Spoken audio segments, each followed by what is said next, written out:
Okay, kapatid, magandang umaga at welcome back dito sa Old Rugged Cross Channel.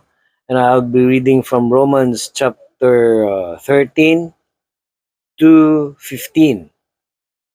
For everyone who calls on the name of the Lord will be saved.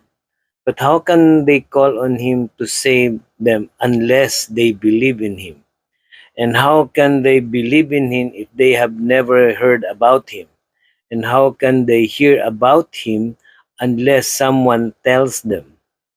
And how will anyone go and tell them without being sent?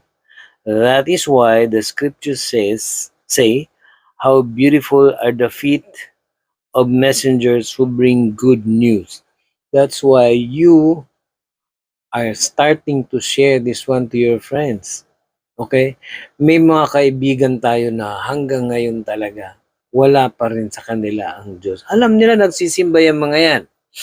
Tuwing linggo nagsisimba, minsan nag-a-attend ng mga prayer meetings, um, nagdadasal bago kumain, nagdadasal bago matulog. But those are just rituals. Those are just rituals. Those are just anyone can do that with, it's a habit or parang nakasanayan lang. But to tell them the truth and to know that Jesus is in their heart. Accept Jesus and try to know Jesus at alamin mo ano si Jesus sa iyo. Si Jesus ay ang tanging tagapagligtas. Siya ang nagpakamatay para sa mga kasalanan mo. We are born sinners, kaya nga the wages of sin is death. Kaya lahat tayo mamamatay because of our sin. But through grace, by grace, you will be saved.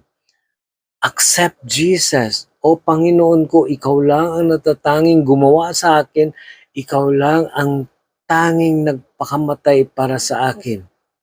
Yun ang gagawin mo. Don't do things na nakakapag-inganyo, nakakapag-amaze sa'yo. It's nothing. Even the hypocrites are doing that. Magandang umaga po sa inyong lahat and believe in Christ. Amen.